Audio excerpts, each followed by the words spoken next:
파출부 딸년 주제에 밥을 이따위로 차려? 네 애미한테 배운 게 이거냐? 10년 동안 우리 딸이 시어머니한테 들은 말입니다. 3번의 유산, 부러진 갈비뼈, 손목에 짓무른 상처.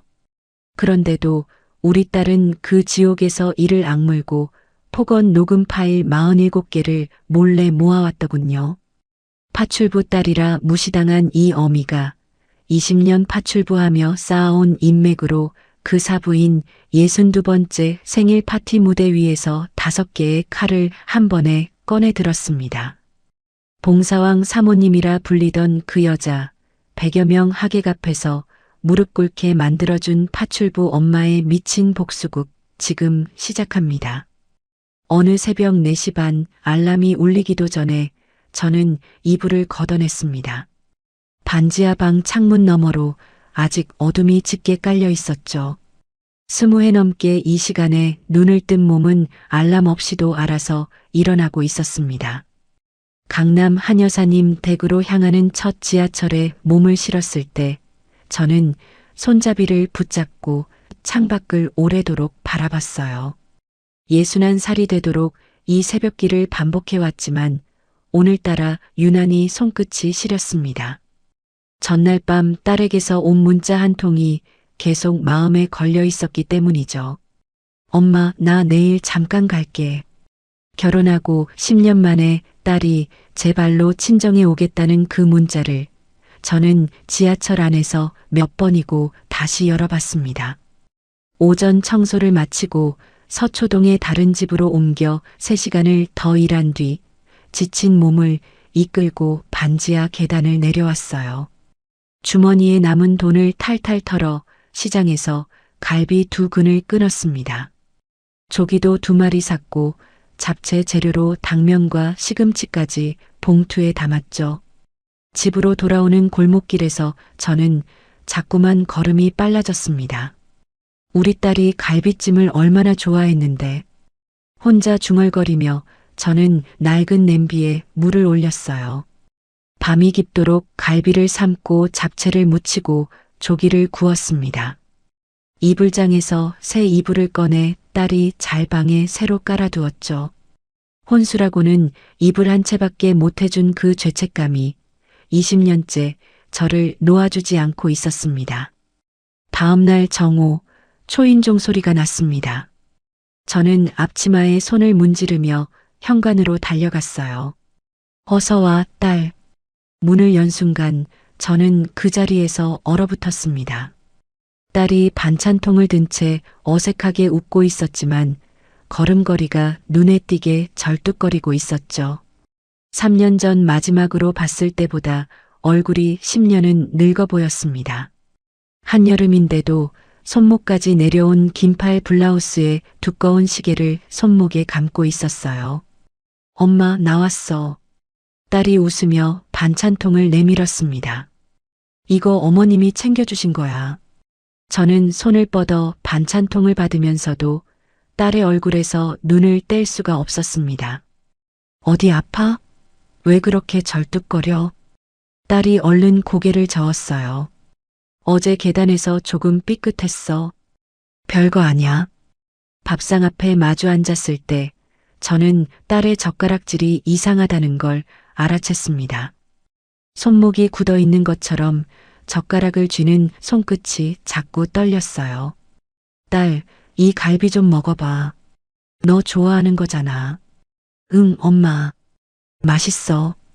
딸이 억지로 웃으며 갈비 한 점을 입에 넣었습니다. 그때였습니다.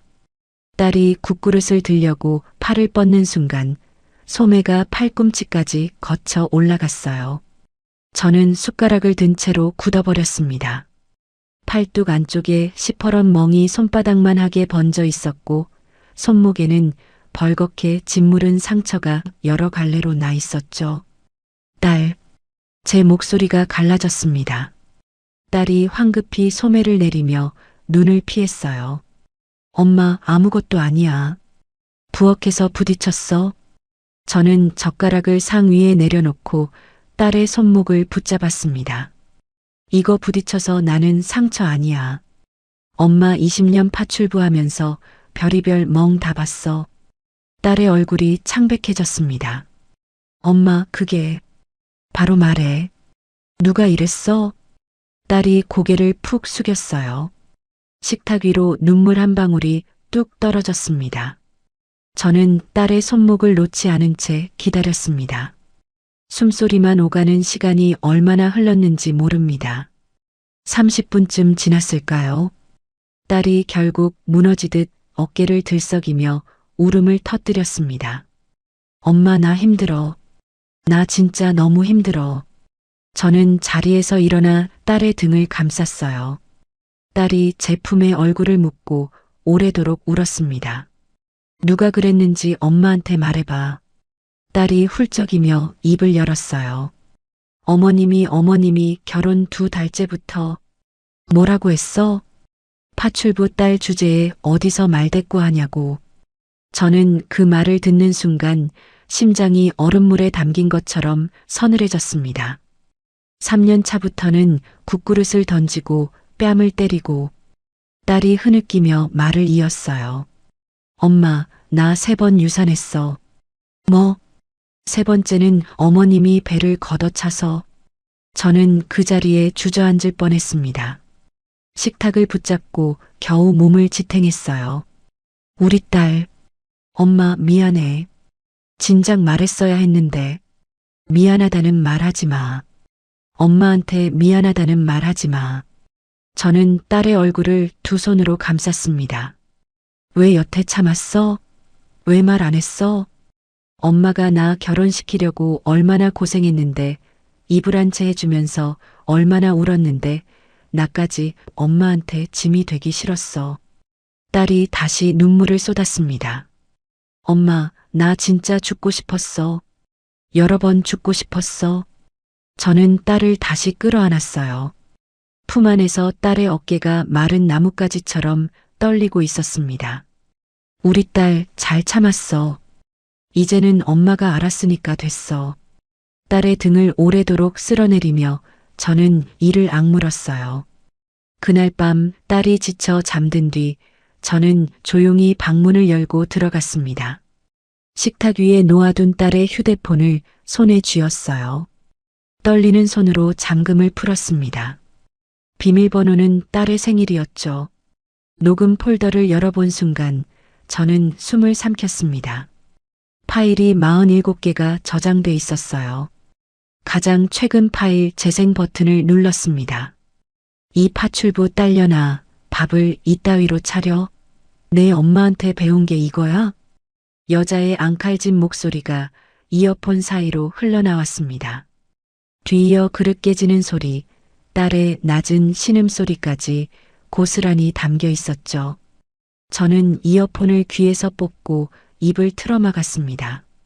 소리내어 울면 딸이 깰까봐 저는 이불 자락을 물었어요.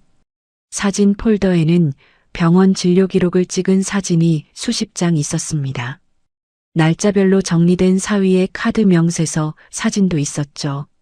강남 어느 호텔의 영수증들이 2회 넘게 쌓여 있었습니다. 저는 사진을 한 장 한 장 넘겨보며 딸이 얼마나 오랫동안 조용히 이걸 모아왔는지를 깨달았어요. 우리 딸이 미련해서 참은 게 아니었습니다. 이 순간을 위해, 이 하루를 위해 이를 악물고 버텨온 것이었죠. 저는 딸의 얼굴을 오래도록 바라봤습니다. 잠든 얼굴에도 미간에 주름이 잡혀 있었어요. 새벽 4시가 다 되어서야 저는 방을 나왔습니다. 부엌에 앉아 20년 파출부로 살아온 제 2 손을 무릎 위에 올려놓았어요. 갈라진 손등, 굳은 살 박인 손바닥, 물에 불어 자국이 남은 손끝. 이 손으로 남의 집 마룻바닥을 닦고 남의 집 아이 기저귀를 갈고 남의 집 노인 목욕을 시켰습니다. 그러면서도 우리 딸만은 남의 집 귀한 며느리로 살게 하고 싶었어요. 그런데 그 귀한 며느리 자리가 지옥이었습니다. 부엌 창문 밖으로 새벽 어스름이 조금씩 거쳐가고 있었죠. 저는 냉수 한 컵을 들이켠 뒤 다시 방으로 향했습니다. 딸이 몸을 뒤척이며 잠꼬대를 하고 있었어요. 어머님, 잘못했어요. 잘못했어요. 저는 이불을 끌어당겨 딸의 어깨를 덮어주었습니다. 잠결에도 사과를 하고 있는 딸의 얼굴을 보며 저는 손톱이 손바닥을 파고들 만큼 주먹을 꽉 쥐었어요. 우리 딸, 이제 그런 말 2번 다시 하지 마. 혼잣말이 새어나왔습니다. 아침이 밝아오자 저는 딸을 조용히 흔들어 깨웠어요. 딸, 일어나봐. 딸이 눈을 비비며 몸을 일으켰습니다. 엄마 얼굴이 왜 그래? 밤새 한숨도 못 잤어? 엄마 얘기 좀 들어봐.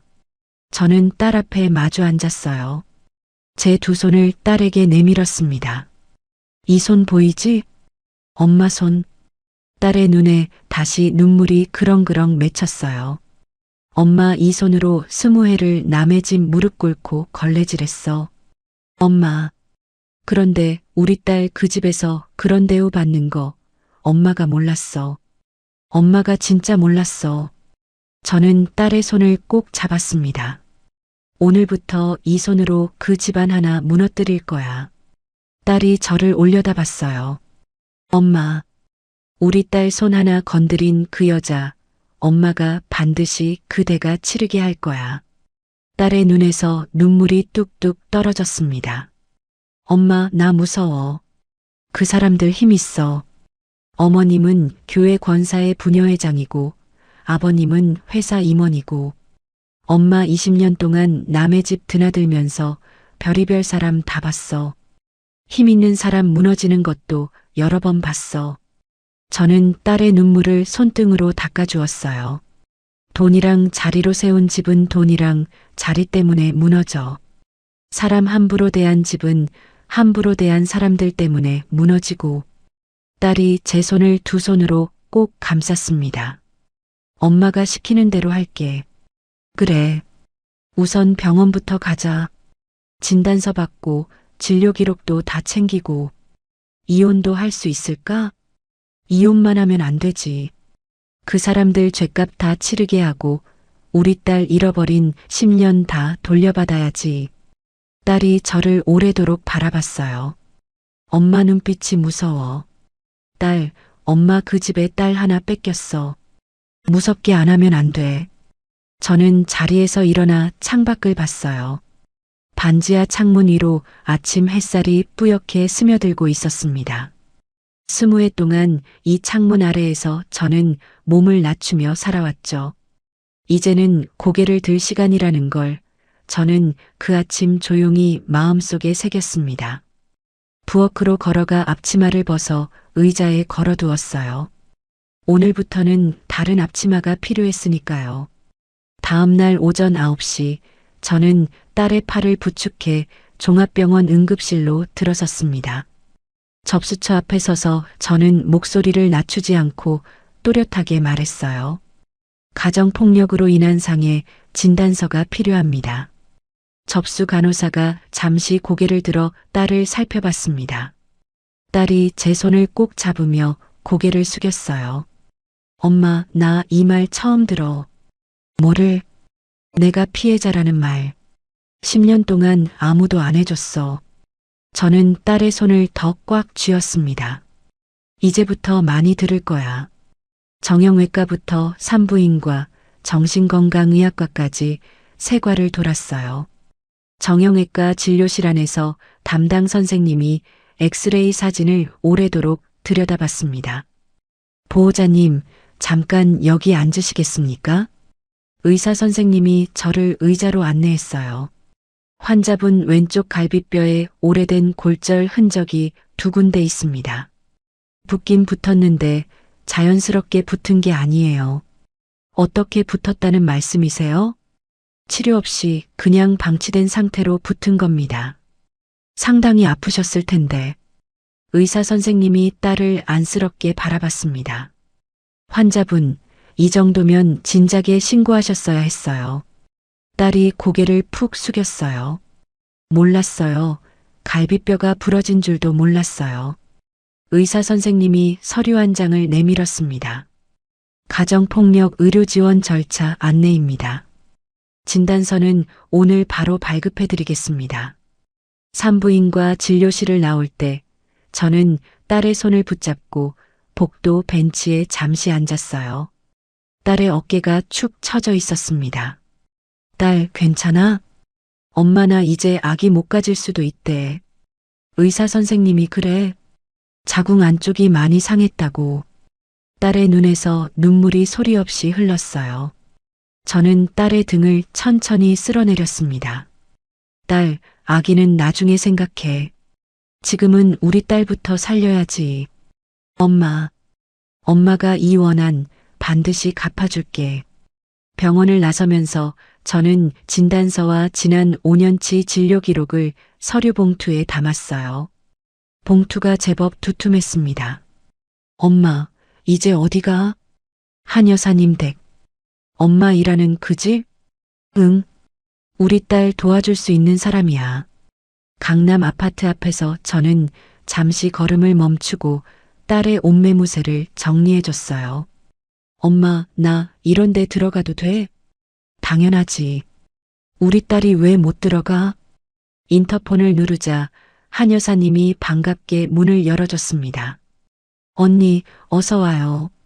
그런데 오늘은 청소하러 온 게 아닌가 봐요? 한 여사님, 오늘은 상의 드릴 게 있어서요. 거실에 마주 앉아 저는 서류 봉투를 조심스럽게 열었어요. 진단서와 사진 몇 장을 한 여사님 앞에 내려놓았습니다. 한 여사님이 사진을 한 장 한 장 넘겨보다가 손이 부들부들 떨리기 시작했어요. 언니, 이게 언니 딸이에요? 우리 딸이에요. 한 여사님이 저를 올려다봤습니다. 두 눈이 시뻘개져 있었어요. 이 사람 이름이 뭐라고 했죠? 김순자예요. 은혜교회 권사고 구청 부녀회장이고. 한 여사님의 얼굴이 굳어졌습니다. 김순자 권사 아세요? 알다마다요. 우리 교회 같이 다녀요. 부녀회에서도 5년째 얼굴 봤고요. 한 여사님이 자리에서 벌떡 일어났어요. 언니, 저 그 여자랑 부녀회 회장 자리 놓고 지지난 해에 크게 붙었어요. 사람들 앞에서는 우아한 척하는데 뒤에서는 어찌나 험한 말을 잘하는지. 한 여사님이 휴대폰을 꺼내 화면을 보여줬습니다. 이거 부녀회 임원 대화방이에요. 지난달에 그 여자가 뭐라고 올렸는지 좀 보세요. 저는 화면을 들여다봤어요. 요즘 파출부들이 아주 개념이 없어요. 우리 며느리도 그런 집안 출신이라 어찌나 답답한지. 배운 게 없으니 시댁 어른 알아모시는 법을 몰라요. 저는 그 문장을 오래도록 바라봤습니다.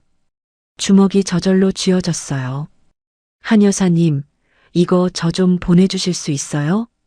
당연하죠. 언니, 이 여자 진짜 얼굴, 이번에 세상에 알릴 때가 됐어요. 한 여사님이 제 손을 꼭 잡았습니다. 제가 도울게요. 뭐든 도울게요. 고마워요, 한 여사님. 고맙긴요. 언니가 우리 집에서 15년 동안 얼마나 성실했는데. 언니 딸이면 내 딸이에요. 옆에 조용히 앉아있던 딸이 훌쩍이며 고개를 숙였어요. 한 여사님이 딸의 무릎을 두드려줬습니다. 지연 씨, 이제 안 참아도 돼요. 한 여사님이 잠시 무언가 생각하더니 다시 입을 열었어요. 언니, 그 집에서 일했던 아줌마 한 분 있어요. 3년 전에 그 집에서 부당하게 쫓겨났다고 저한테 하소연한 적이 있는데. 이름이요? 최순옥. 지금 다른 집에서 일하는 걸로 알아요. 연락처 드릴게요. 한 여사님이 그 자리에서 연락처를 적어주셨습니다. 집으로 돌아오는 길에 저는 지하철 안에서 그 번호를 오래도록 바라봤어요. 반지하 방에 도착하자마자 통화 버튼을 눌렀습니다. 신호음이 몇 번 울리다가 여자 목소리가 들려왔어요. 여보세요? 저 실례지만 최순옥 씨 되세요? 네, 그런데 누구세요? 저는 박미영이라고 해요. 한 여사님 통해서 연락처 받았어요. 수화기 너머로 잠시 침묵이 흘렀습니다. 저 혹시 3년 전에 김순자 권사님 댁에서 일하셨던 그 최순옥 씨 맞으세요? 누구세요? 뭐 하는 사람이에요? 목소리가 굳어져 있었어요.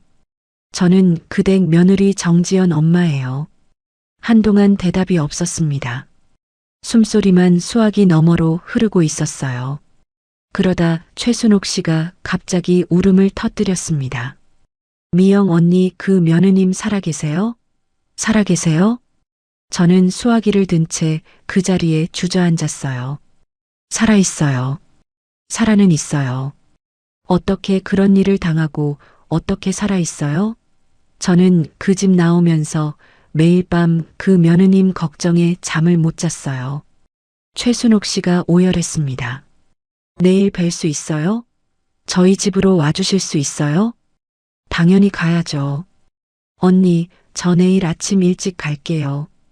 다음 날 낮 12시 최순옥 씨가 반지하 방문을 두드렸어요. 50대 초반쯤 되어 보이는 여자였습니다. 얼굴은 저처럼 햇볕에 그을려 있었고 손은 저와 똑같이 갈라져 있었죠. 방 안에 마주 앉자마자 최순옥 씨가 자기 휴대폰을 꺼냈어요. 언니, 이거부터 보세요. 짧은 영상 2개였습니다. 첫 번째 영상에는 여자의 앙칼진 목소리와 함께 무언가 부딪히는 소리가 담겨 있었어요. 두 번째 영상은 화면이 흔들렸지만 딸의 뺨을 후려치는 여자의 팔이 분명히 잡혀 있었습니다. 제가 그 집에서 5년을 일하면서 폭행 장면을 12번 봤어요. 날짜까지 다 기억해요. 최순옥 씨가 종이 한 장을 꺼냈습니다. 날짜와 상황이 빼곡히 적혀 있었어요. 이 2번은 우연히 카메라가 켜져 있어서 찍혔어요.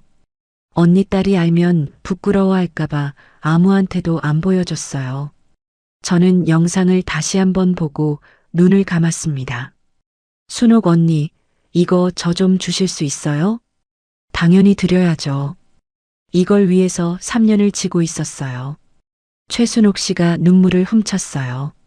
언니, 저 그 집에서 도둑 누명 쓰고 쫓겨났어요. 밀린 임금 300만 원도 못 받고요. 어머, 그때 전화 가는 날 밤에 언니 딸이 저한테 봉투 하나 몰래 쥐어줬어요. 안에 50만 원 들어 있었어요. 저는 손으로 입을 틀어막았습니다. 우리 딸이요? 그 지옥 속에서도 사람 도리는 잃지 않은 분이에요. 저는 그 봉투 아직도 안 뜯고 있어요. 최순옥 씨가 다시 울음을 터뜨렸어요. 옆에 앉아있던 딸도 얼굴을 두 손에 묶고 흐느꼈습니다. 저는 두 사람을 번갈아 바라보며 오래도록 말을 잇지 못했어요. 순옥 언니, 우리 딸 대신에 제가 인사드릴게요. 정말 고마워요. 인사는 무슨요? 언니, 저 뭐든 시켜만 주세요. 증언 필요하면 법정도 갈게요. 그날 밤 저는 노트 한 권을 새로 꺼냈습니다. 문방구에서 사온 두꺼운 노트였어요.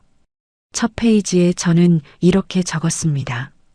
우리 딸 정지연 사건 자료 정리. 두 번째 페이지부터 하나하나 정리해 나갔죠. 병원 진단서 3장, 5년치 진료 기록, 녹음 파일 47개 목록, 최순옥 씨의 목격 진술과 영상 2개, 부녀의 대화방 캡처, 그리고 사위의 카드 명세서와 호텔 영수증까지 한 항목씩 적어 내려갈 때마다 손끝이 저려왔어요. 노트를 다 정리한 뒤 저는 마지막 페이지를 펼쳤습니다. 거기에 2글자만 적었죠. 복수? 그 글자를 오래도록 바라보다가 저는 노트를 덮었어요. 부엌 창문 밖에서 새벽닭이 어디선가 울고 있었습니다. 방으로 돌아와 딸의 옆에 누웠어요. 딸이 잠결에 제 손을 더듬어 잡았습니다. 엄마. 응, 딸. 엄마 여기 있어. 고마워, 엄마. 고맙긴 뭐가 고마워. 엄마가 미안하지. 딸의 손이 조금씩 따뜻해지고 있었어요. 10년 동안 얼마나 차가운 손으로 살았을까요? 저는 딸의 손을 두 손으로 감싸 안고 오래도록 그렇게 누워 있었습니다. 내일부터 해야 할 일들이 머릿속에 하나씩 정리되기 시작했어요. 먼저 변호사님을 만나야 했죠. 그 다음엔 봉사회 부회장이라는 강 여사님을 만나야 했고요. 그 다음엔 그 집 바깥사돈의 회사 쪽 사람도 찾아야 했습니다. 한 사람도 놓칠 수 없었어요. 우리 딸이 잃어버린 10년 하루도 남김없이 되찾아올 생각이었으니까요. 일주일 뒤 오후 2시, 저는 강남의 한 로펌 사무실에 앉아 있었습니다. 한 여사님이 소개해준 여성 인권 전문 변호사님이었어요. 40대 초반쯤 되어 보이는 여자 변호사님은 제가 내민 노트를 30분 넘게 꼼꼼히 살펴봤습니다. 어머님, 이 자료들 직접 다 모으신 거예요? 제 딸이 2년 넘게 몰래 모은 거예요. 저는 정리만 했고요. 변호사님이 안경을 벗으며 저를 바라봤어요. 어머님, 솔직히 말씀드려도 될까요? 네, 말씀하세요. 이 정도 증거면 상대방 변호사가 아무리 유능해도 손을 못 씁니다. 변호사님이 노트를 손끝으로 두드렸어요. 형사로는 상해, 특수폭행, 강요죄까지 걸 수 있고요. 이혼 소송도 유책 배우자 확정이라 위자료 1억 원까지 청구 가능합니다. 시부모 상대로 별도 손해배상 청구도 병합할 수 있고요. 옆에 앉아있던 딸이 두 손을 무릎 위에 꼭 모았습니다. 변호사님, 네, 지연 씨. 진짜 이길 수 있어요? 따님, 이건 이기고 지고의 문제가 아니에요. 잃어버린 시간을 조금이라도 돌려받는 문제예요. 변호사님이 딸의 손을 살짝 잡아줬어요. 제가 옆에서 끝까지 함께 할게요. 딸이 처음으로 옅게 웃었습니다. 10년 만에 처음 보는 얼굴이었어요. 사무실을 나오면서 저는 딸에게 조용히 말했습니다. 딸, 앞으로 2달만 더 참자. 2달? 사돈댁에 아무 일 없는 것처럼 그대로 다녀. 오늘 일도 없었던 일처럼 굴어. 엄마, 나 그 집에 다시 가야 해? 딸의 얼굴이 파랗게 질렸어요. 엄마가 시간이 필요해. 그 여자 눈치 못 채게 준비할 시간이. 엄마, 우리 딸 지켜줄게. 손끝 하나 다치게 안 할게. 대신 2달만 연기해줘. 딸이 오래도록 저를 바라보다가 고개를 끄덕였습니다. 두려움이 짙게 깔린 눈빛 위로 처음으로 결심 같은 게 스쳐 지나갔어요. 엄마가 시키는 대로 할게. 그날부터 저는 낮과 밤이 뒤바뀐 사람처럼 살기 시작했습니다. 오전엔 여전히 파출부 일을 나갔죠. 한 여사님 댁, 서초동 다른 댁, 새벽 지하철도 그대로였어요. 일부러 아무것도 안 바꿨습니다. 그 여자가 눈치라도 챌까봐 저는 오히려 웃으며 인사를 다녔어요. 밤에는 반지하 방에 앉아 노트를 펼쳤습니다. 한 여사님이 넘겨준 은혜교회 주보와 부녀의 활동 명단을 밤새 들여다봤어요. 봉사단체 회원록에서 이름 하나하나에 표시를 해나갔죠.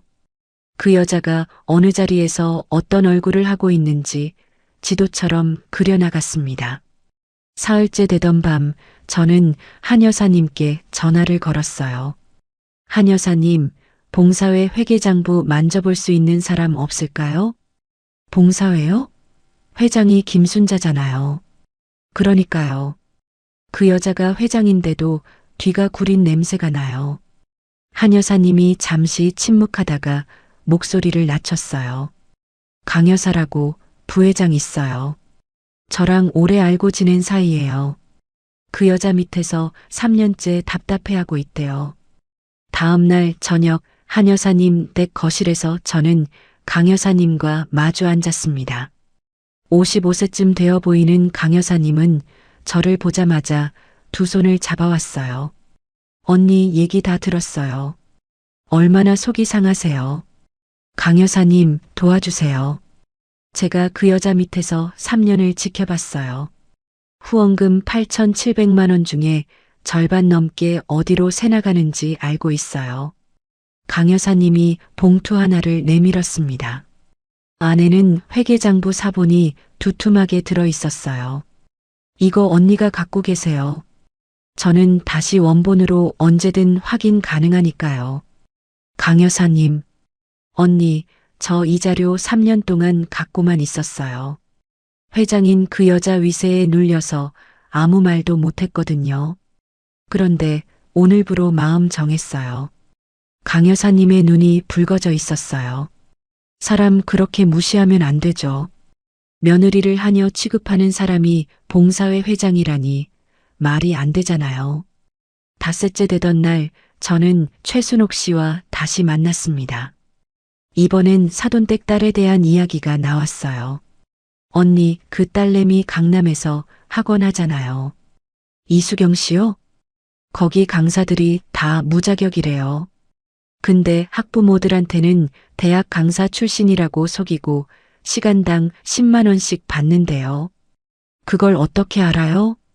제 조카가 그 학원 다녔어요. 지난달에 환불 요구했다가 크게 싸웠고요. 지금 학부모 두 분이 또 환불 분쟁 중이래요. 저는 노트에 이수경 학원이라고 크게 적었습니다. 그 옆에 무자격 강사 환불 분쟁 2건이라고 덧붙였어요. 일주일째 되던 날 저는 한 여사님 댁에서 다시 상의를 이어갔습니다. 한 여사님, 바깥사돈 회사 쪽 얘기 좀 알아볼 방법 없을까요? 한 여사님이 잠시 생각하다가 말했어요. 언니, 예전에 언니가 상계동 어느 집에서 일했다고 하지 않았어요? 네, 3년 넘게 다녔죠. 그 집 사장님 회사가 어디였는지 기억나세요? 한 여사님이 저를 오래도록 바라봤습니다. 저는 순간 머리가 서늘해졌어요. 한 여사님, 설마 제가 몇 년 전에 부녀회 모임에서 그 집 사모님 만난 적 있어요. 남편이 하청업체 하는데 원청 회사가 바로 그 이 회장 있는 곳이라고 저한테 그랬어요. 저는 그 자리에서 예전 상계동 사모님한테 전화를 걸었습니다. 몇 년 만에 걸어보는 번호였어요. 사모님, 오랜만이에요. 저 미영이에요. 어머, 미영 씨. 웬일이야, 이렇게 먼저 전화를 다 주고.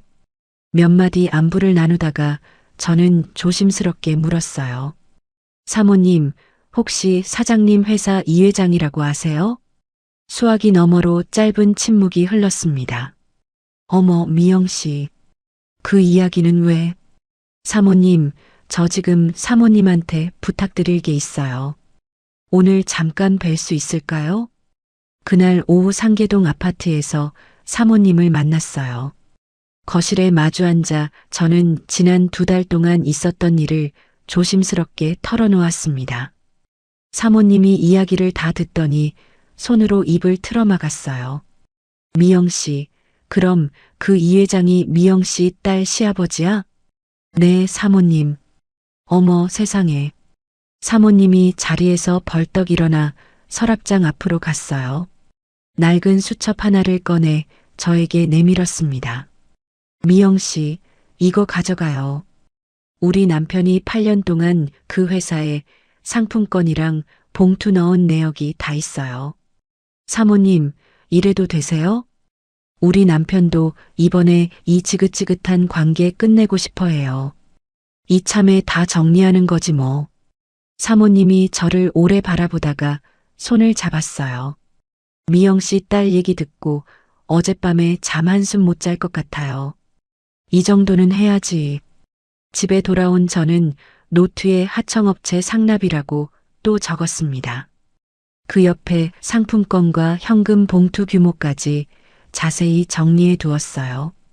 열흘째 되던 밤 저는 딸이 보내온 사위의 카드 명세서를 다시 한번 정밀하게 들여다봤습니다.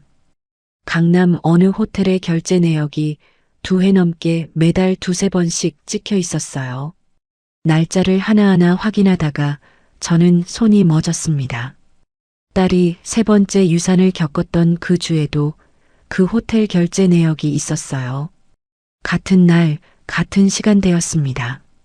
저는 노트를 든 채로 한참 동안 방바닥에 앉아 있었어요. 옆방에서 딸의 옅은 숨소리가 들려왔습니다. 딸, 엄마가 진짜 아무것도 몰랐구나. 혼자 중얼거리며 저는 이불에 얼굴을 묻었어요. 보름째 되던 새벽, 저는 노트의 새 페이지를 펼쳤습니다. 거기에 5개의 항목을 크게 적었어요. 첫째, 며느리 상해와 강금과 강요. 둘째, 봉사회 후원금 횡령. 셋째, 사돈댁 딸 학원 사기. 넷째, 바깥사돈 상납비리. 다섯째, 사위 불륜. 5개의 칼을 세워놓고 저는 순서를 정리하기 시작했습니다. 어떤 칼을 먼저 꺼낼지, 어떤 칼을 나중에 꺼낼지. 도미노처럼 하나가 넘어지면 다음이 자동으로 넘어지도록 배열했어요. 그 사이 딸은 사돈댁에서 아무 일 없는 척 지내고 있었습니다. 매일 밤 딸에게서 문자가 왔어요. 엄마, 오늘도 별일 없었어. 엄마, 오늘 어머님이 또. 문자 끝에는 녹음 파일이 하나씩 첨부돼 있었죠. 새로 녹음된 폭언 파일이 열흘 사이에 8개가 더 늘어났습니다. 가장 최근 파일에서 그 여자는 이렇게 말하고 있었어요. 이 파출부 딸년, 요즘 왜 이렇게 눈치가 없어? 내 엄마도 곧 우리 집 청소하러 오라 그래. 저는 그 파일을 듣고 이불 자락을 물었습니다. 옆방에서 잠 못 이루는 딸의 뒤척임이 들려왔어요. 방문을 살짝 열고 들여다보니 딸이 이불을 뒤집어 쓰고 어깨를 들썩이고 있었습니다. 저는 방문을 조용히 닫고 다시 노트 앞에 앉았어요. 2달째 되던 날 새벽 3시, 저는 노트의 마지막 페이지를 펼쳤습니다. 그 여자의 62번째 생일 파티 날짜를 붉은 펜으로 적었어요. 토요일 저녁 7시 강남 특급 호텔 연회장. 한 여사님한테서 미리 들은 정보였습니다. 은혜교회 지인들, 부녀회 사람들, 봉사단체 관계자들까지 100명 넘게 초대장이 나갔다고 했어요. 그 여자가 그토록 자랑스러워하던 사회적 인맥이 총출동하는 자리였죠. 저는 붉은 펜을 내려놓고 노트를 덮었습니다. 부엌으로 걸어가 냉수 한 잔을 따랐어요. 창문 밖으로 새벽 4시의 어스름이 짙게 깔려 있었습니다. 거실벽에 걸린 낡은 사진 한 장이 눈에 들어왔어요. 일찍 세상 떠난 남편 사진이었습니다. 여보, 나 우리 딸 지키려고 이러는 거야. 이해해줘. 저는 사진 앞에 서서 오래도록 서 있었어요. 남편이 살아 있었다면 이 지경까지 오지 않았을까요? 그런 생각이 잠깐 들다가 저는 고개를 저었습니다. 지금 필요한 건 후회가 아니었으니까요. 방으로 돌아와 딸의 방문을 다시 살짝 열어봤어요. 딸이 이제야 겨우 잠이 든 것 같았습니다. 숨소리가 조금 편안해져 있었어요. 이불을 끌어당겨 딸의 어깨를 덮어주었습니다. 딸, 앞으로 딱 2주만 더 참아. 2주만. 혼잣말이 새어나왔어요. 2주 뒤 그 자리에서 저는 지난 10년의 빚을 하루에 다 받아낼 생각이었습니다. 한 여사님, 강 여사님, 최순옥 씨, 변호사님까지 이미 각자의 자리에 서 있었죠. 이제 남은 건 무대에 오르는 일뿐이었어요. 침대 옆에 앉아 저는 노트를 다시 한번 손끝으로 쓸어보았습니다. 2달 동안 매일 밤 저를 지켜준 이 노트가 이제 저의 무기였어요. 파출부의 노트 한 권으로 강남 사모님 하나를 무너뜨릴 수 있을까요? 그 답을 확인할 날이 이제 정말 얼마 남지 않았습니다. 거사 사흘 전 저녁, 저는 딸과 반지하 방에 마주 앉았습니다. 식탁 위에 노트를 펼쳐놓고 종이 한 장에 시간표를 그렸어요. 30분 단위로 칸이 나뉜 표였습니다. 딸, 그날 저녁 6시에 엄마가 연회장 도착해. 응. 6시 30분에 너는 어머님 옆에서 며느리 노릇 열심히 해. 웃고 인사하고 케이크 앞에서 사진도 찍고. 엄마, 나 그 자리에서 웃을 수 있을까? 딸, 2시간만 참아. 8시 정각이 우리 시간이야. 저는 시간표의 8시 칸을 손끝으로 짚었어요. 이 순간에 스크린 켜지고 녹음 파일 나가고 영상 뜨고 회계 자료 다 뜬다. 내가 뭘 하면 돼? 넌 그냥 조용히 서 있으면 돼. 엄마가 앞으로 나갈 거야. 딸이 저를 오래 바라봤어요. 엄마, 나 무서워서 못할 것 같아. 딸, 엄마 얼굴 봐. 저는 딸의 두 손을 잡았습니다. 10년 동안 그 여자 앞에서 벌벌 떨었잖아. 2시간 정도는 이 악물고 버틸 수 있어. 딸이 눈물이 그렁그렁한 채로 고개를 끄덕였어요. 응, 엄마. 할 수 있어. 2시간 넘게 우리는 순서표를 짚어나갔습니다. 딸이 어떤 표정으로 무슨 말을 할지까지 다 정해뒀어요. 다음 날 오후 저는 한 여사님 댁 거실에 강 여사님과 최순옥 씨까지 불러 모았습니다. 네 사람이 마주 앉아 각자의 역할을 마지막으로 확인했어요. 강 여사님은 봉사회 이사진 두 분한테 8시 정각 맞춰서 회계장부 사본 넘겨주세요. 이사진들 그 시간에 딱 연회장 앞에 대기시킬게요. 한 여사님은 부녀의 대화방에 그 여자 폭언 캡처들 순서대로 올려주세요. 7시 50분에 첫 장 올리고 5분 간격으로 5장 더 올릴게요. 순옥 언니는 목격 진술서랑 영상 2개를 미리 유튜브 채널 운영자한테 넘겨주세요. 8시 정각에 스크린으로 뜨게요. 제가 오늘 저녁에 바로 전달할게요. 세 사람이 저를 바라봤습니다. 한 여사님이 제 손을 꼭 잡았어요. 언니, 손 떨리세요? 떨려요. 안 떨릴 수가 없죠. 떨어도 돼요. 그래도 우리 언니가 이 자리 만든 거예요. 강 여사님이 옆에서 고개를 끄덕였어요. 언니, 우리 넷이서 그 여자 하나 못 무너뜨리면 그게 이상한 거예요. 최순옥 씨가 눈시울을 붉히며 말했습니다. 미영 언니, 저 3년 동안 이날만 기다렸어요. 거사 하루 전 금요일 오전이었습니다. 저는 변호사님과 함께 서울가정법원 접수실 앞에 서 있었어요.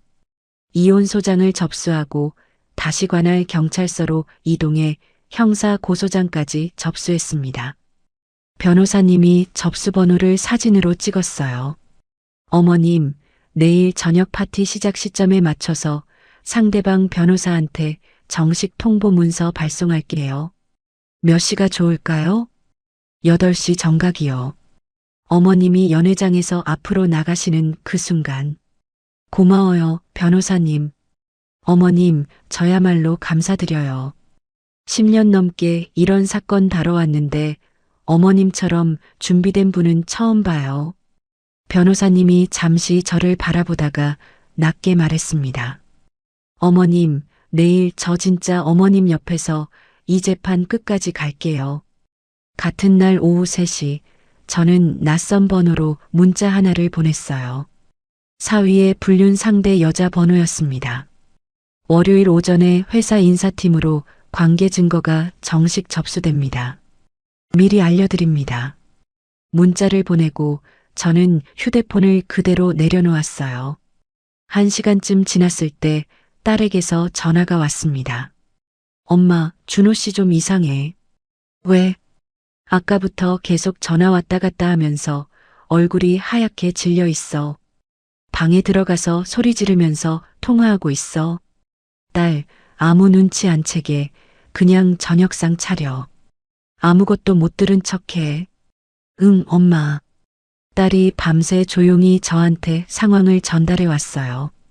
사위가 그 여자와 몇 시간을 다투다가 새벽까지 전화기를 붙잡고 있었다고 했습니다. 집안이 이미 조금씩 흔들리기 시작한 거였어요. 토요일 아침 8시, 저는 반지하 방 거울 앞에 섰습니다. 전날 백화점에서 큰맘 먹고 사온 정장을 꺼냈어요. 20년 파출부로 살면서 한 번도 사본 적 없는 옷이었습니다. 딸 결혼식 때조차 못 입은 옷이었죠.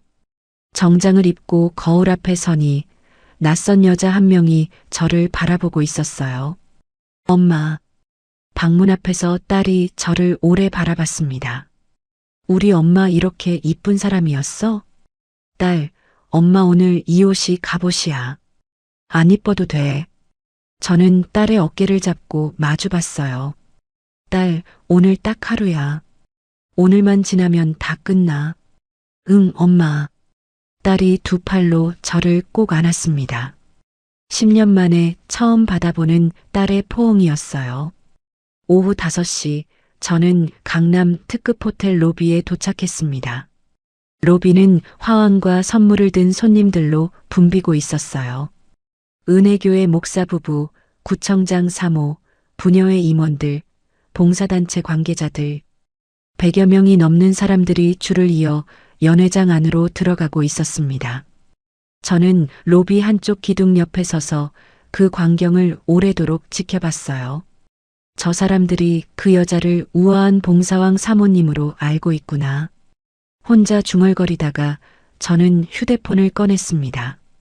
한 여사님한테서 문자가 와 있었어요. 언니, 저 지금 도착했어요.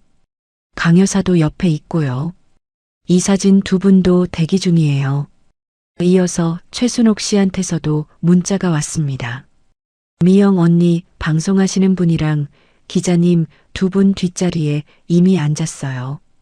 저는 심호흡을 하고 연회장 안으로 들어섰어요. 오후 6시 연회장은 화려한 조명 아래 웅성거리는 대화 소리로 가득했습니다.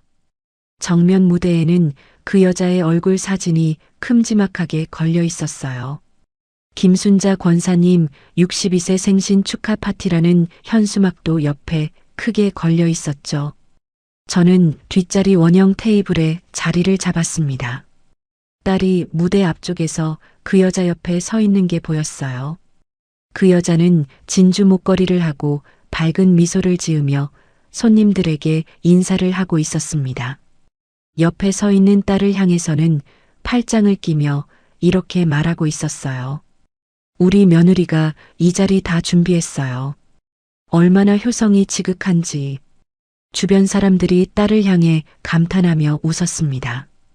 딸이 어색하게 웃으며 고개를 숙이고 있었어요. 저는 그 광경을 오래도록 지켜봤습니다.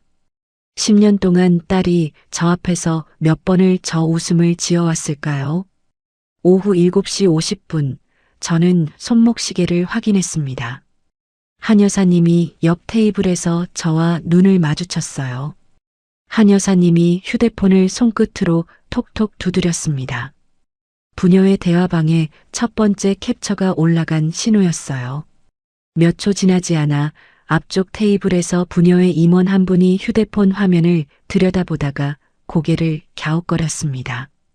옆 사람에게 화면을 보여주고 그 사람이 또 다른 사람에게 보여주고 작은 물결이 조용히 번져나가고 있었어요.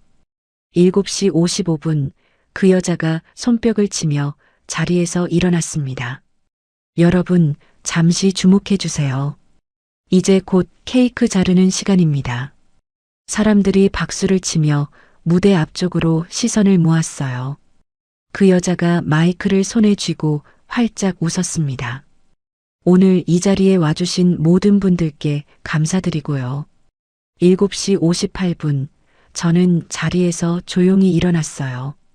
정장 재킷의 옷깃을 한번 정리했습니다. 무대 옆쪽에서 딸이 저와 눈을 마주쳤어요. 딸이 아주 살짝 고개를 끄덕였습니다. 7시 59분, 저는 연회장 뒤편에 자리 잡은 유튜브 채널 운영자와 눈짓을 주고받았어요. 그가 카메라 뒤에서 준비 완료 신호를 보내왔습니다. 기자 두 분도 뒷자리에서 저를 향해 살짝 고개를 숙였어요. 모든 사람이 자기 자리에서 이 순간을 기다리고 있었죠. 8시 정각. 그 여자가 마이크에 입을 대고 축사를 시작하려는 그 순간이었습니다.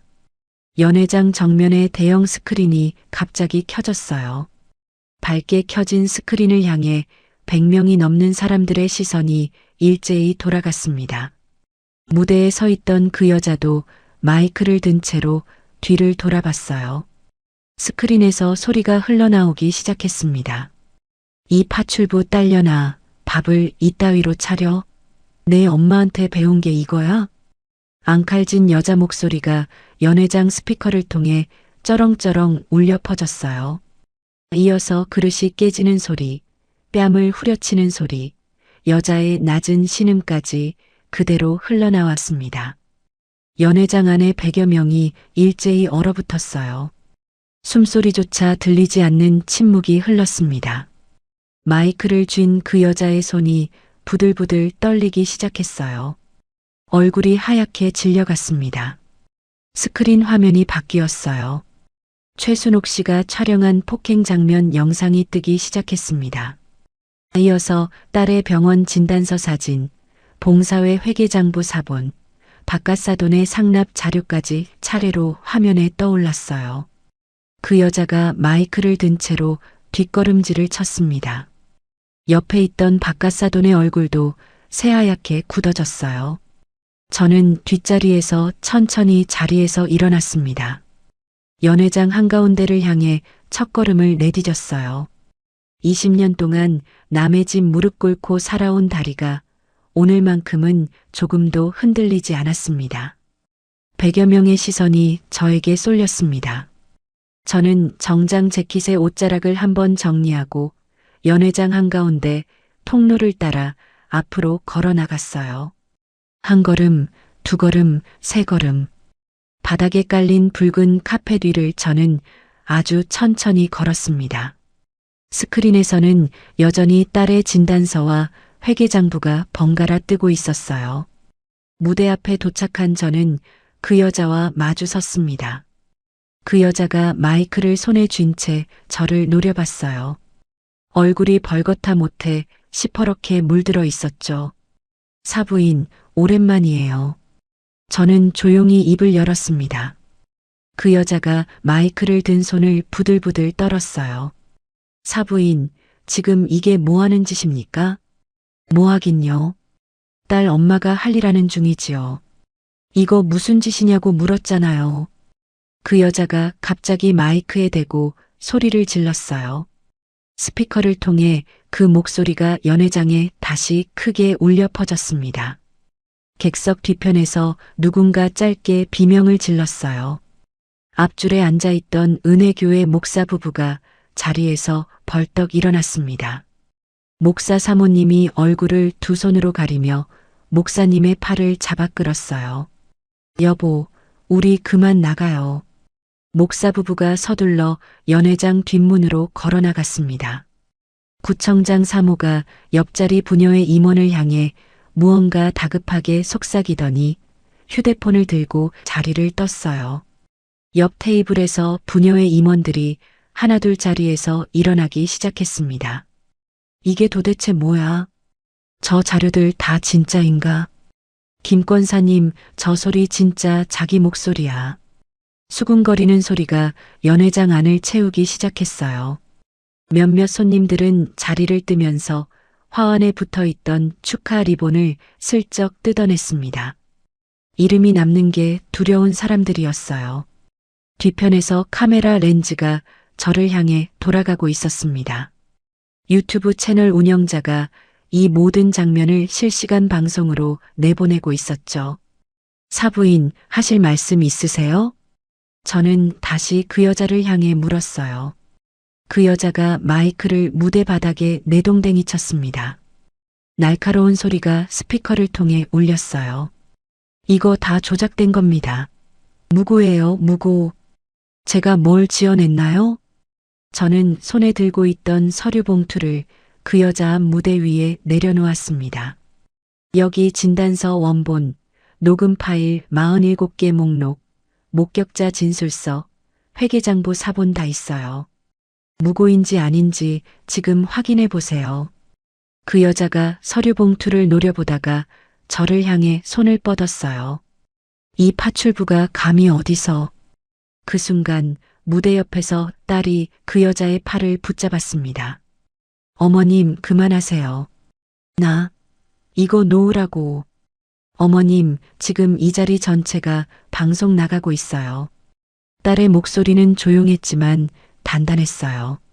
그 여자가 딸의 손을 뿌리치려 했지만 딸은 놓지 않았습니다. 10년 만에 처음으로 딸이 그 여자 앞에서 물러서지 않고 서 있었어요. 그때 연회장 뒷문이 열렸습니다. 봉사회 이사진 두 분이 회계장부 사본을 손에 든 채로 들어왔어요. 이사장 한 분이 그 여자를 향해 걸어와 낮은 목소리로 말했습니다. 김순자 회장님, 저희가 오늘 이 자리에 온 건 지금 이 사태에 대해 공식 입장을 전하러 온 겁니다. 뭐라고요? 3년치 회계장부 사본, 저희가 이미 확보했습니다. 다음 주 이사회 소집해서 정식 절차 밟겠습니다. 그 여자가 무대 위에서 비틀거렸어요. 옆에 있던 박가사돈이 그 여자의 팔을 잡으려다가 자기 발밑을 내려다보며 그 자리에 굳어버렸습니다. 스크린에는 이제 박가사돈의 상납 자료가 크게 떠올라 있었어요. 날짜와 액수까지 정리된 표였습니다. 박가사돈의 얼굴이 사색이 되었어요. 저건 대체... 박가사돈이 뒷걸음질을 치다가 무대 계단에 걸려 휘청거렸습니다. 옆 테이블에 앉아있던 회사 동료 한 분이 자리에서 일어나 문 쪽으로 걸어 나가 버렸어요. 그 여자가 무대 위에 무릎을 꿇듯이 주저앉았습니다. 두 손으로 얼굴을 감싸 쥔 채 어깨를 떨었어요. 사부인, 눈 뜨고 저 좀 보세요. 저는 그 여자 앞에 한 발짝 더 다가섰습니다. 지난 10년 동안 우리 딸한테 하신 말씀, 오늘 다 돌려드리는 거예요. 파출부 딸이 어떤 사람인지 오늘 이 자리에서 다들 보셨죠? 그 여자가 고개를 들어 저를 노려봤습니다. 눈에 핏발이 서 있었어요. 이대로 안 넘어갑니다. 사부인, 두고 봐요. 넘어갈 일 없어요.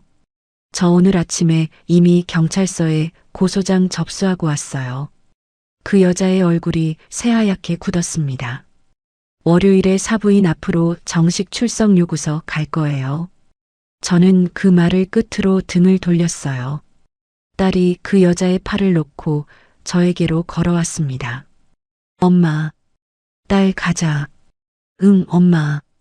저는 딸의 등에 손을 얹고 연회장 뒷문 쪽으로 걸어 나갔습니다. 객석에서 100여 명이 넘는 사람들이 저와 딸이 지나가는 통로를 향해 시선을 보내고 있었어요. 누구도 저를 붙잡지 않았습니다. 누구도 그 여자 편에 서지 않았어요. 연회장 문을 나서기 직전 저는 뒤를 한번 돌아봤습니다. 무대 위에 그 여자가 홀로 주저앉아 있었어요. 한때 은혜교회 권사, 구청 부녀회장, 봉사왕 사모님이라 불리던 여자가 자기 생일 파티 무대 위에 완전히 혼자 남아 있었습니다. 호텔 로비로 나오자 미리 준비해둔 캐리어 2개가 저를 기다리고 있었어요. 딸이 오전에 사돈댁에 잠깐 들러 자기 옷과 서류만 챙겨온 짐이었습니다. 딸, 그 집에 두고 온 거 없지? 응, 엄마. 진짜 내 물건만 챙겨왔어. 그럼 됐어. 나머지 필요 없어. 그 순간이었습니다. 호텔 로비 저편에서 사위가 저를 향해 달려왔어요. 얼굴이 벌겋게 상기돼 있었습니다. 장모님, 이게 어떻게 된 일입니까? 저는 걸음을 멈추고 사위를 바라봤어요. 이서방, 자니가 나한테 그걸 물어보나? 장모님, 저는 진짜 몰랐어요. 어머니가 저 정도까지. 몰랐다는 말하지 마. 저는 사위의 눈을 정면으로 봤습니다. 우리 딸 3번째 유산했던 그 주에 자네 어디 있었어? 사위의 얼굴이 얼어붙었어요. 그건... 저는 손에 든 봉투 하나를 꺼내 사위에게 내밀었습니다. 이거 열어봐. 사위가 봉투를 손에 쥐고 부들부들 떨었어요. 이 안에 자네 카드 명세서랑 호텔 영수증 다 들어있어. 사진 몇 장도 있고. 장모님, 월요일 오전에 자네 회사 인사팀 앞으로 똑같은 봉투 하나 더 도착할 거야. 등기 우편으로. 사위가 봉투를 든 채로 무릎이 꺾이듯 로비 바닥에 주저앉았습니다. 장모님, 한 번만 봐주세요. 진짜 한 번만. 이서방, 자네가 봐줘야 할 사람은 내가 아니라 우리 딸이야. 근데 이제 늦었어. 저는 사위를 지나쳐 로비 정문 쪽으로 걸어갔어요. 딸이 캐리어를 끌며 제 뒤를 따라왔습니다. 정문을 나서기 직전 딸이 잠깐 뒤를 돌아봤어요. 엄마, 뒤돌아보지 마, 딸. 응. 딸이 다시 정면을 보고 걸었습니다. 호텔 밖으로 나오니 밤바람이 시원했어요. 택시를 잡아 반지하 방으로 돌아오는 동안 저와 딸은 아무 말도 하지 않았습니다. 딸이 제 어깨에 머리를 기대고 조용히 눈을 감고 있었어요. 10년 만에 처음으로 딸의 얼굴이 편안해 보였습니다. 새벽 1시 반지하 방에 도착했을 때 제 휴대폰에 한 여사님한테서 문자가 와 있었어요. 언니, 유튜브 방송 조회수 벌써 30만 넘었어요. 이어서 강 여사님한테서도 문자가 왔습니다. 언니, 봉사회 이사장이 방금 저한테 감사 인사 전화 왔어요. 최순옥 씨한테서는 음성 메시지가 왔어요. 미영 언니, 저 지금 우는 거 아니에요. 이거 3년 만에 처음으로 시원해서 나는 눈물이에요. 저는 딸을 방에 눕히고 부엌에 앉아 냉수 한 잔을 따랐습니다. 창문 밖으로 새벽 어스름이 조금씩 거쳐오고 있었어요. 다음 날 일요일 새벽 유튜브 방송 클립은 온갖 커뮤니티와 SNS로 번져나갔습니다. 조회수가 200만을 넘겼어요. 은혜교회 홈페이지 게시판에는 그 여자의 권사직 박탈을 요구하는 신도들의 글이 하루 만에 200건 넘게 올라왔습니다. 신문사 3곳에서 정식 취재 요청이 들어왔어요. 월요일 오전 9시 지역 경찰서에서 그 여자 앞으로 정식 출석 요구서를 발송했다는 연락이 변호사님을 통해 들어왔습니다. 같은 시각 사위의 회사 인사팀 앞으로는 등기 우편이 도착했어요. 박가사돈의 회사 감사팀에도 익명 제보가 접수됐다는 소식이 들려왔습니다. 5개의 칼이 동시에 5곳에서 꽂힌 하루였어요. 월요일 오후 딸은 컴퓨터 앞에 앉아 오래도록 이력서를 들여다봤습니다. 10년 전에 다니던 은행 이름을 써넣고 결혼 전 자기 이름 석자를 지원서 맨 위에 또박또박 적어 나갔어요. 정지연. 10년 만에 처음으로 자기 이름을 쓰는 딸의 손끝이 살짝 떨리고 있었습니다. 저는 딸의 등 뒤에 서서 그 이름을 오래도록 바라봤어요. 정지연. 우리 딸의 진짜 이름이었어요. 며느리도 아내도 사돈댁 사람도 아닌 우리 딸 자기 자신의 이름이었죠. 딸이 저를 돌아보며 옅게 웃었습니다. 엄마, 나 다시 시작할 수 있을까? 당연하지. 우리 딸이잖아.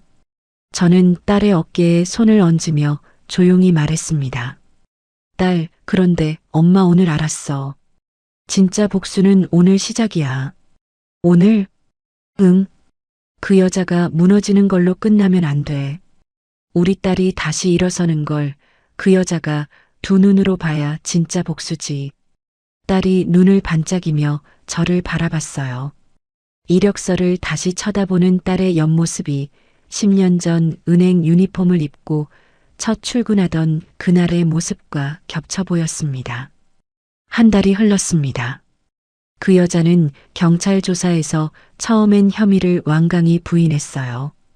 변호사를 셋이나 붙였다는 소문이 들려왔죠. 저는 며느리한테 손 한 번 댄 적 없어요. 이거 다 조작된 거예요.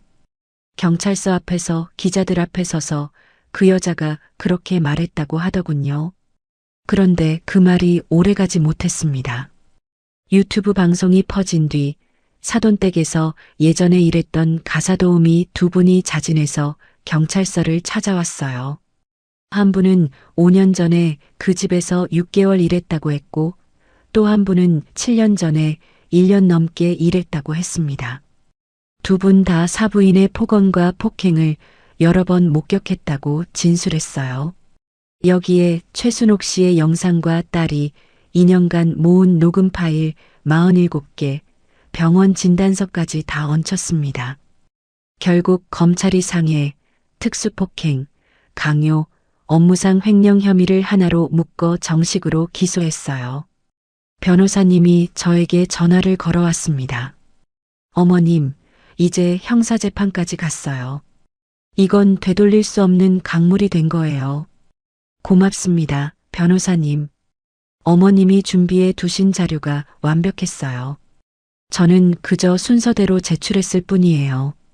같은 주에 은혜교회에서 당회가 열렸다는 소식이 들려왔어요.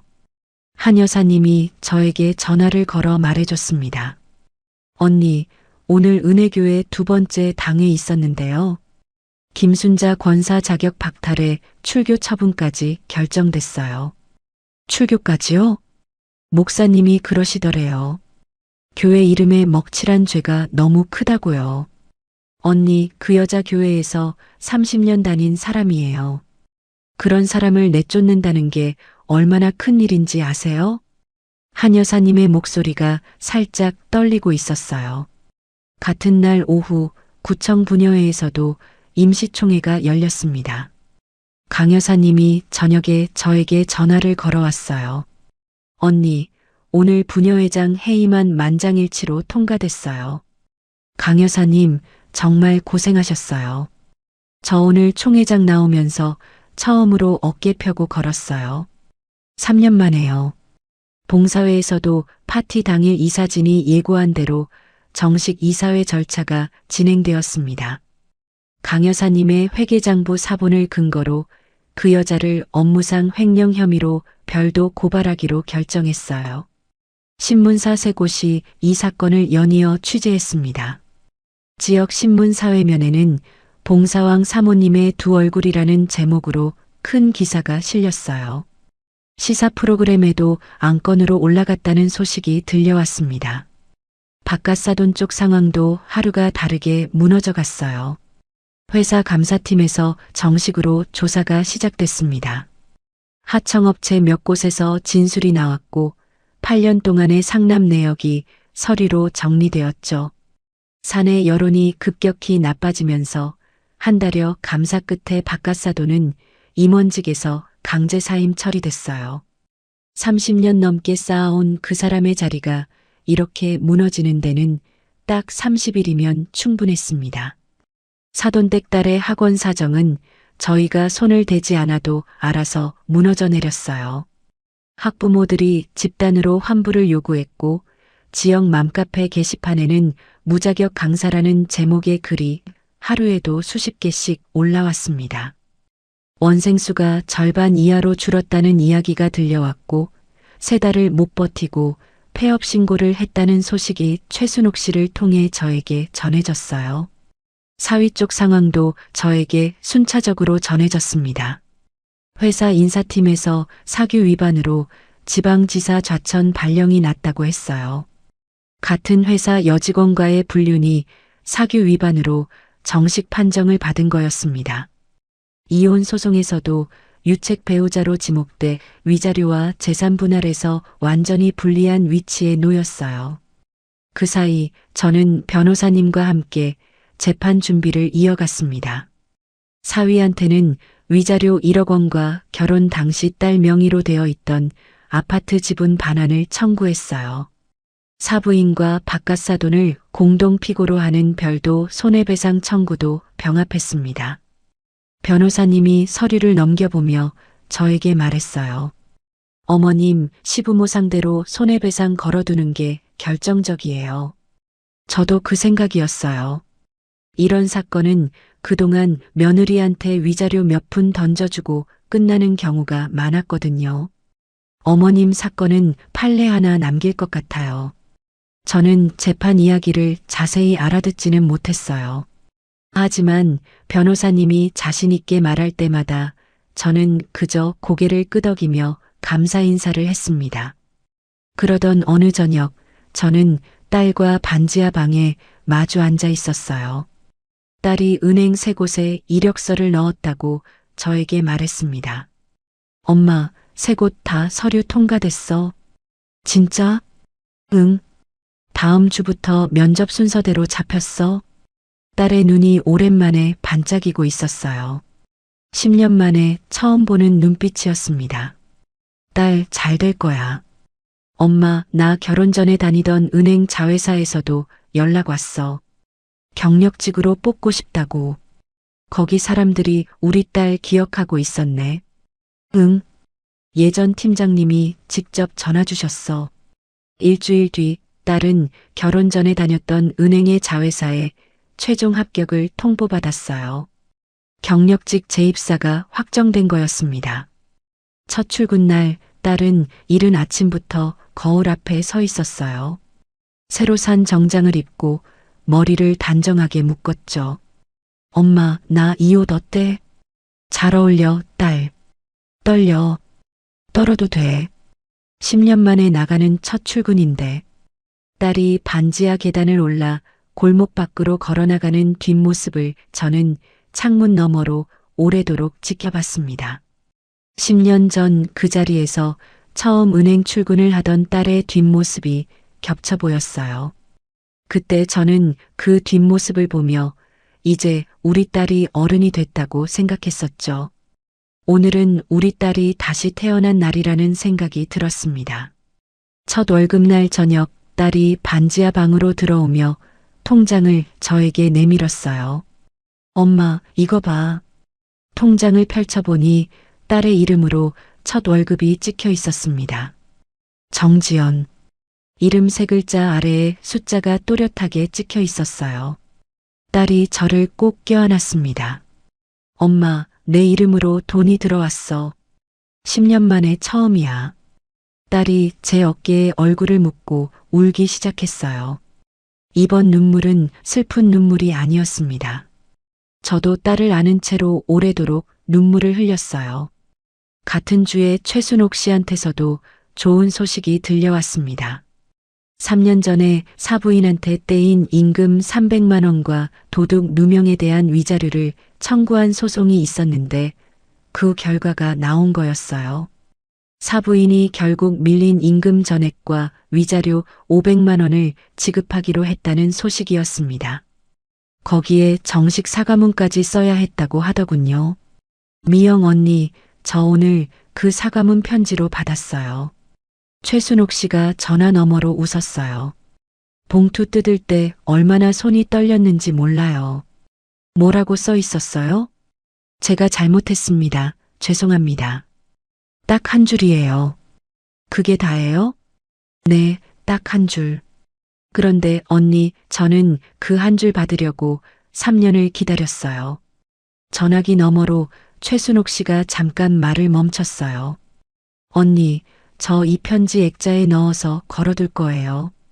며칠 뒤 저녁 딸이 회사에서 돌아와 조심스럽게 저에게 말했습니다. 엄마, 나 요즘 계속 생각하는 게 있어. 뭔데? 이 반지하 방 언젠가는 나오고 싶어. 엄마랑 같이. 저는 딸을 오래도록 바라봤어요. 딸, 엄마는 여기서 20년 살았어. 익숙해. 엄마가 익숙해서 사는 거지 좋아서 사는 건 아니잖아.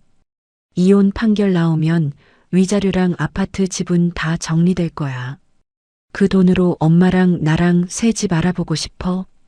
딸의 말에 저는 잠시 아무 대답도 못했어요. 20년 넘게 이 반지하 방을 벗어난다는 상상을 해본 적이 없었으니까요. 딸, 그건 재판 다 끝나고 얘기하자. 응, 엄마. 나는 이미 마음 정했어. 사건이 벌어진 지 정확히 2달째 되던 날 새벽이었어요. 저는 다시 새벽 5시 지하철에 몸을 실었습니다. 한 여사님 댁으로 향하는 길이었죠. 하지만 이번엔 앞치마 대신 정장 재킷을 입고 있었어요. 파출부일은 주 3회로 절반 줄이기로 했습니다. 한 여사님이 저에게 그렇게 제안하셨죠. 언니, 남은 시간엔 저랑 같이 다녀요. 어디를요? 여성인권 시민단체 있어요. 저 오래전부터 후원해 오던 곳이에요. 언니가 함께 해주면 저도 힘이 날 것 같아요. 저는 그날 처음으로 시민단체 사무실에 발을 들여놓았습니다. 정기 후원 모임에 회원 자격으로 가입한 거였어요. 그날 사무실 벽에는 여성의 목소리, 세상의 변화라는 문구가 걸려 있었습니다. 저는 그 문구를 오래도록 바라봤어요. 20년 동안 남의 집 무릎 꿇고 살아온 제가 이제 세상을 향해 목소리를 내는 자리에 앉아 있다는 게 실감이 잘 안 났습니다. 한 여사님이 옆에서 제 손을 잡아줬어요. 언니는 이미 세상 하나 바꿨어요. 제가요? 언니 사건이 신문에 실린 뒤로 여기 상담 전화가 3배로 늘었대요. 저는 그 말을 듣고 잠시 눈을 감았습니다. 우리 딸 하나 살리려고 시작한 일이 다른 어딘가의 누군가에게도 손을 내밀고 있다는 뜻이었어요. 집으로 돌아오는 길에 저는 지하철 창문 밖을 오래도록 바라봤습니다. 똑같은 창밖 풍경이었지만 2달 전과는 다르게 느껴졌어요. 2달 전에 저는 창밖의 어둠 속에 딸의 얼굴을 그렸었죠. 지금은 창밖의 불빛 속에 우리 2사람의 앞날을 그리고 있었습니다. 지하철에서 내려 반지하 계단을 내려오는데 딸이 문 앞에 서서 저를 기다리고 있었어요. 엄마, 오늘 어땠어? 딸, 오늘 엄마 처음으로 다른 사람 손잡아 봤어. 무슨 말이야? 엄마가 도움받은 게 아니라 엄마가 다른 사람 손 잡아준 거. 딸이 저를 오래 바라보다가 활짝 웃었습니다. 엄마, 나 오늘 회사에서 팀장님한테 칭찬받았어. 뭐라고? 일 처리 꼼꼼하다고. 10년 만에 나온 사람 같지 않대. 우리 딸이 원래 그렇게 야무진 아이잖아. 우리 모녀는 반지하 방문 앞에서 서로를 오래도록 안았어요. 이 계단이 우리 2사람에게 이제 다른 계단으로 느껴지기 시작했습니다. 내려가는 계단이 아니라 올라가는 계단으로요. 이혼 재판 조정기일 아침, 저는 딸과 함께 서울가정법원 앞에 도착했습니다. 법원 계단을 오르는 딸의 걸음이 2달 전보다 훨씬 안정돼 있었어요. 절뚝이던 그 걸음이 이제 없었죠. 딸, 준비됐어? 응, 엄마. 나 오늘 한마디도 저 사람한테 안 할 거야. 그래, 그게 최선이야. 법정 앞 복도로 들어서자마자 사위가 벽에 기대선 채 저희를 기다리고 있었어요. 얼굴이 초췌하게 야위어 있었습니다. 1달 사이에 10년은 늙어 보였어요. 장모님, 잠깐만요. 사위가 저희 앞으로 다가왔습니다. 여보, 한 번만 다시 생각해줘. 응? 한 번만. 딸이 사위를 정면으로 바라봤어요. 10년 만에 처음으로 사위의 눈을 피하지 않고 마주봤습니다. 여보, 나 이제 정신 차렸어. 어머니 잘못이야. 나는. 준호 씨, 나 오늘 여기서 당신한테 할 말 없어. 딸의 목소리가 담담했어요. 내가 3번째 유산했던 그 주 화요일 저녁 8시에 당신 어디 있었어? 사위가 얼어붙었습니다. 여보, 그날 나 응급실에서 혼자 울고 있었어. 당신은 그 여자랑 호텔에 있었고. 딸이 사위를 지나쳐 법정 문을 열었어요. 사위가 그 자리에 그대로 서 있었습니다. 저는 사위를 한번 돌아본 뒤 딸의 뒤를 따라 들어갔어요. 법정 안은 조용했습니다. 재판장 앞 좌우로 2개의 테이블이 놓여 있었어요. 한쪽엔 저희 쪽 변호사님이, 다른 쪽엔 사위 쪽 변호사가 앉아 있었습니다. 조정이 시작되자 사위 쪽 변호사가 먼저 말을 꺼냈어요. 부부 사이에 갈등이 없는 집이 어디 있겠습니까? 이 정도로 이혼 사유까지 되기는. 저희 쪽 변호사님이 서류를 하나씩 재판부 앞에 올려놓기 시작했습니다. 첫 번째 서류는 사부인의 형사재판 1심 유죄 판결문 사본이었어요. 두 번째 서류는 47개 녹음 파일 목록이었죠. 세 번째는 딸의 진단서 원본이었습니다. 네 번째는 사위의 카드 명세서와 호텔 영수증이었어요. 법정 안에 잠시 무거운 침묵이 흘렀습니다.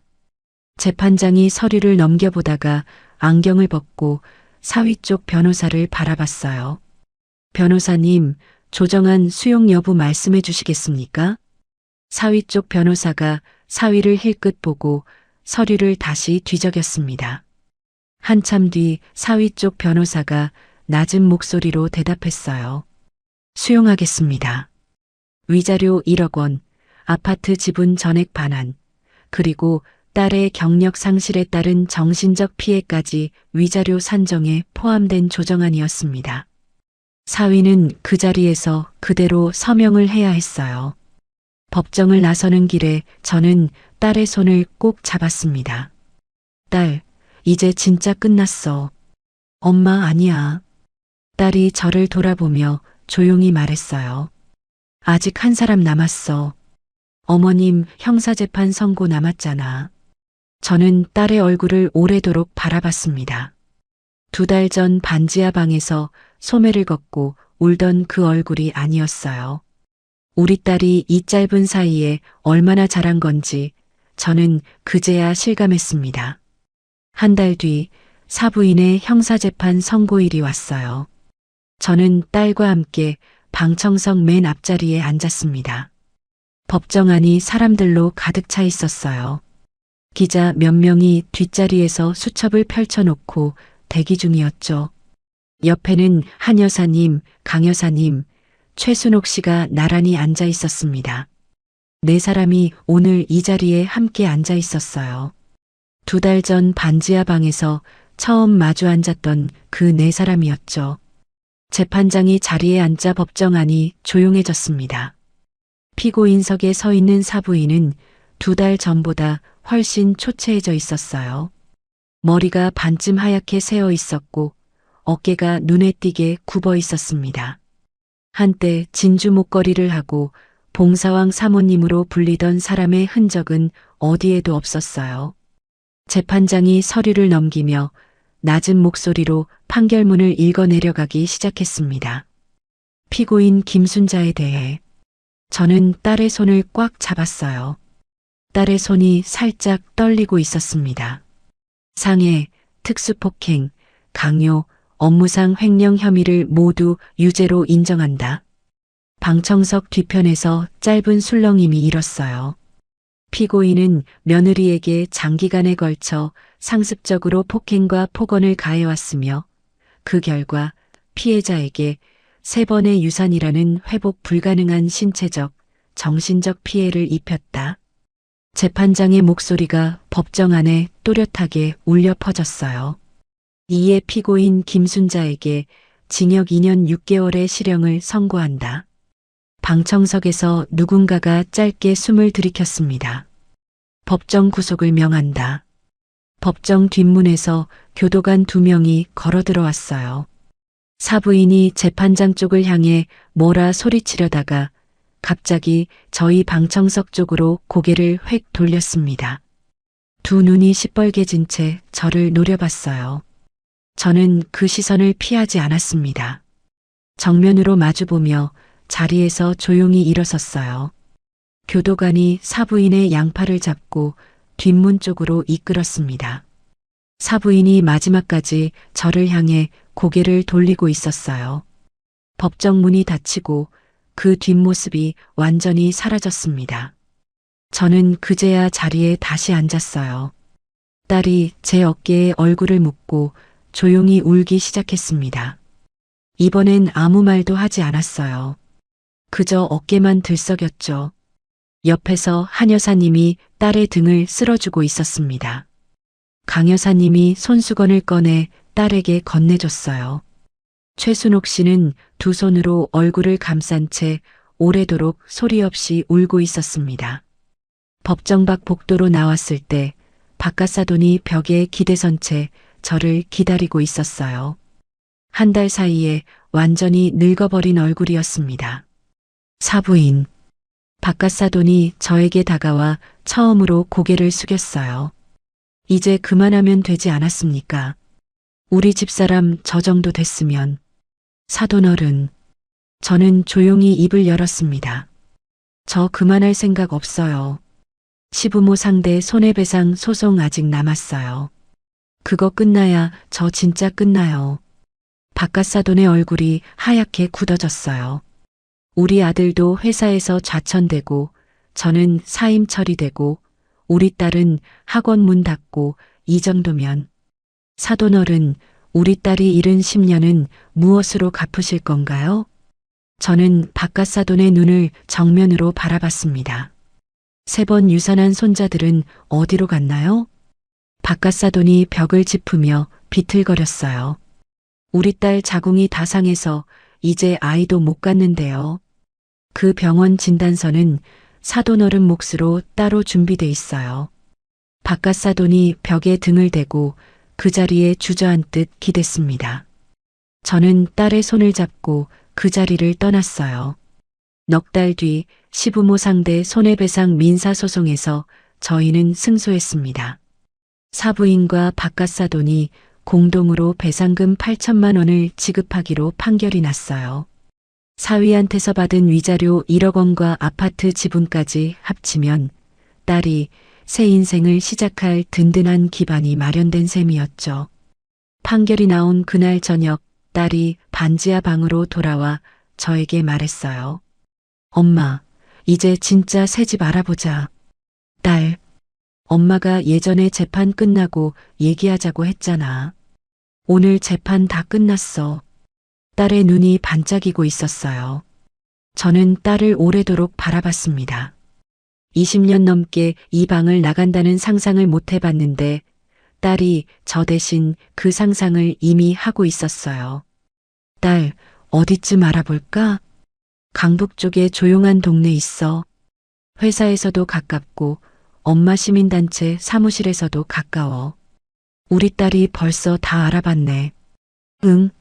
지난달부터 부동산 몇 군데 다녀봤어. 딸이 살짝 웃었어요. 그해 가을 딸은 강북의 작은 아파트 하나를 계약했습니다. 사돈댁 근처에서 완전히 벗어난 동네였어요. 이사 가는 날 저는 20년 넘게 살아온 반지하 방을 정리했습니다. 낡은 이불장을 열자 딸이 어릴 때 안고 잤던 곰인형이 나왔어요. 먼지가 뽀얗게 쌓여 있었죠.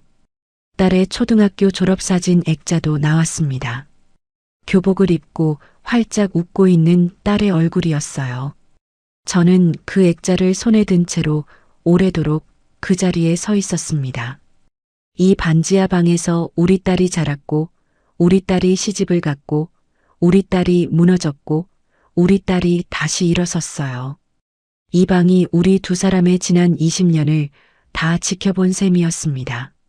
엄마, 뭐해? 딸이 방문 앞에서 저를 불렀어요. 딸, 이 사진 기억나?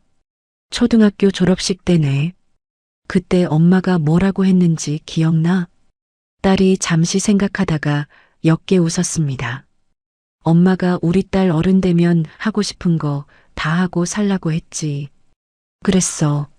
엄마, 이제 나 그렇게 살 거야. 딸이 저에게로 걸어와 액자를 손에 쥐었어요. 이 사진 새 집에 걸어 놓을게. 몇 주 뒤 저는 방송국 시사 프로그램 작가님한테서 연락을 받았습니다. 어머님 이야기를 다큐멘터리로 담고 싶어서 연락드렸어요. 저를요? 어머님 사연이 지금 다른 며느리들한테 얼마나 큰 힘이 되는지 아세요? 저는 처음엔 망설였어요. 얼굴을 세상에 공개한다는 게 쉬운 일이 아니었으니까요. 딸에게 이야기했더니 딸이 저를 오래도록 바라봤습니다. 엄마, 나가세요. 딸, 엄마가 세상에 얼굴 안 내밀면 다른 엄마들이 자기 딸 못 지켜요. 딸의 눈빛이 결심에 차 있었어요. 저는 딸의 말에 오래도록 답을 하지 못했습니다. 새로 이사한 아파트 창가에 서서 저는 밤하늘을 오래도록 바라봤어요. 반지하 방에서 20년 동안 창문 위로 올려다보기만 했던 그 하늘이 이제 제 눈높이에 있었습니다. 사건이 세상에 알려진 지 반년이 지났습니다. 저는 방송국 스튜디오의 조명 아래 처음으로 카메라 앞에 앉았어요. 얼굴 모자이크도 음성 변조도 없었습니다. 박미영이라는 제 이름 3글자가 화면 아래에 그대로 자막으로 뜨고 있었어요. 20년 파출부로 살아온 이 두 손을 저는 무릎 위에 가지런히 올려놓았습니다. 작가님이 마이크를 조정하며 저에게 부드럽게 말을 걸었어요. 어머님, 편하게 말씀하시면 돼요. 네, 작가님. 첫 질문 드릴게요. 왜 실명과 얼굴을 공개하기로 결심하셨어요? 저는 카메라를 정면으로 바라봤습니다. 지금 이 시간에도 어딘가에서 파출부 딸 주제라는 소리 들으면서 참고 있을 며느리들이 있어요. 그 며느리들한테 딱 한마디만 하고 싶어서 나왔어요. 어떤 말씀이세요? 당신 잘못 아니에요. 그 말이요. 작가님이 잠시 말을 잇지 못했어요. 옆에 있던 촬영 감독님도 카메라 뒤에서 눈시울을 붉히고 있었습니다. 인터뷰가 2시간 넘게 이어졌어요. 저는 지난 20년의 이야기를, 우리 딸의 지난 10년의 이야기를, 그리고 지난 반년의 이야기를 담담하게 풀어냈습니다. 다큐멘터리가 방영된 다음 날 방송국 게시판에는 사연이 300건 넘게 올라왔어요. 저도 지금 그렇게 살고 있어요. 저희 며느리가 그런 일 당하고 있었는데 몰랐어요. 어머님, 어떻게 증거 모으셨는지 알려주세요. 한 줄 한 줄 읽어 내려가는 동안 저는 자꾸만 눈시울이 뜨거워졌습니다. 며칠 뒤 저는 한 여사님 댁 거실에 강 여사님, 최순옥 씨와 다시 마주 앉았어요. 언니, 저희 뭐라도 해야 하지 않을까요? 한 여사님이 먼저 입을 열었습니다. 저도 그 생각이었어요. 모임 하나 만들어요. 이런 며느리들 서로 손잡을 수 있는 자리요. 강 여사님이 고개를 끄덕였어요. 최순옥 씨는 두 손을 무릎 위에 모은 채 조용히 말했습니다. 저 이번엔 뒤에 안 숨을게요. 앞에 나설게요. 며느리 폭력 피해자 지원 모임. 우리 넷이 함께 만든 모임 이름이었어요. 여성인권 시민단체 안에 정식으로 등록을 마쳤습니다. 첫 모임 날 시민단체 회의실에 32명의 여자들이 모여 앉았어요. 전국 각지에서 온 며느리들이었습니다.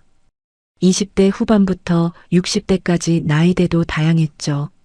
저는 회의실 앞에 서서 마이크를 잡았어요. 안녕하세요. 박미영이라고 합니다. 목이 살짝 잠겼습니다. 저는 며느리가 아니라 며느리 엄마 자격으로 여기 섰어요. 앞줄에 앉은 한 여자분이 눈물을 훔쳤어요. 오늘 이 자리는 서로 위로하고 손잡는 자리예요. 한 사람 한 사람이 자기 이야기를 꺼내기 시작했습니다. 말을 하다가 우는 사람도 있었고 우는 사람 어깨를 다른 사람이 감싸 안기도 했어요. 2시간 넘게 회의실에 눈물과 손잡음이 오갔습니다. 저는 그날 처음 알았어요. 파출부 딸 주제라는 말과 똑같은 말이 얼마나 많은 집에서 얼마나 다양한 모습으로 되풀이되고 있는지를요. 같은 주의 딸한테서 좋은 소식이 들려왔습니다. 엄마, 나 오늘 우수사원으로 뽑혔어. 진짜? 팀장 승진 대상자에도 이름 올랐대. 딸이 회사에서 돌아오자마자 저를 안고 방방 뛰었어요. 딸, 원래 야무진 사람이었잖아. 엄마, 나 결혼 전에 이런 사람이었어. 나 이런 사람인 거 10년 만에 다시 알았어. 우리 두 사람은 새 아파트 거실에서 서로를 오래도록 안았습니다. 그 무렵 사부인 쪽 소식이 최순옥 씨를 통해 전해졌어요. 사부인이 교도소에서 복역하는 동안 바깥사돈이 정식으로 이혼 소송을 냈다고 했습니다. 30년 넘게 부부로 살아온 두 사람의 관계도 결국 갈라섰다는 얘기였어요.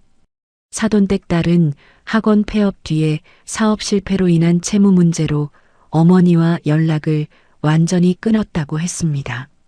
한때 그토록 자랑스러워하던 사부인의 집안이 사부인이 갇힌 사이 흔적도 없이 흩어졌어요. 사위는 지방지사에서 근무하다가 결국 회사를 자진 퇴사했다고 하더군요. 재혼을 시도하다가 상대 여자가 사위의 과거 기사를 인터넷으로 검색해 본 뒤 결혼을 파기했다는 이야기까지 들려왔습니다. 저와 우리 딸은 그 이후로 사위 이름을 입에 올리지 않았어요. 사건이 벌어진 지 정확히 1년째 되던 날, 저는 딸의 손을 잡고 남편의 산소로 향했습니다. 경기도 외곽의 조용한 공원묘지였어요. 20년 넘게 매년 찾아왔지만 술 한 잔 부어드린 적은 없었죠. 여보, 나 오늘 술 한 잔 가져왔어. 저는 남편 비석 앞에 소주 한 병을 열었습니다. 작은 잔에 조심스럽게 술을 따랐어요. 여보, 나 우리 딸 지켰어. 비석 앞에 술잔을 올려놓고 저는 오래도록 그 자리에 앉아 있었습니다. 옆에 서 있던 딸이 아버지 비석 앞에 무릎을 꿇고 고개를 숙였어요. 아빠, 나 잘 살고 있어. 딸의 목소리가 조금 떨렸습니다. 아빠가 살아계셨으면 나 안 그렇게 살았을 텐데. 저는 딸의 어깨에 손을 얹었어요. 딸, 아빠 원망하지 마. 안 해, 엄마. 원망 안 해. 아빠도 저 하늘에서 우리 두 사람 오래 지켜봤을 거야. 바람이 조금 불어왔습니다.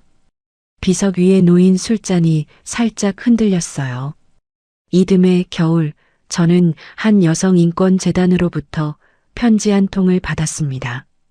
올해의 시민상 수상자로 선정되셨습니다.